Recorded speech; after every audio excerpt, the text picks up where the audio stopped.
Tatlong ingredients nga lang at makagagawa ka na ng isang masarap na dessert na pwedeng-pwedeng pagsaluhan ng ating pamilya. Nutella Bites, yan ang ating for today's easy recipe na siguradong magugustuhan din ng mga kids natin. Simple at napakadali nga lang lutuin ito. Bali sa pan ay naglagay lang ako ng 1/2 cup ng condensed milk. Hintayin lamang natin itong kumulo.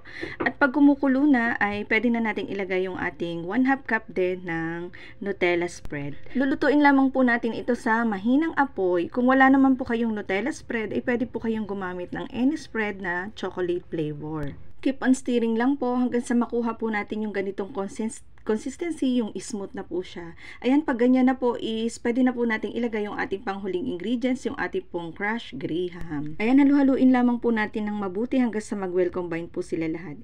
Isa po itong magandang paraan para makapag-banding po sa ating mga anak. Si Kuya Johan po kasi is katulong ko po dito. Siya po talaga is mahilig magluto. Kaya kung wala po kayang naiisip na paraan kung paano makapag-band sa inyong mga anak, ay pwedeng-pwede nyo po itong gawin.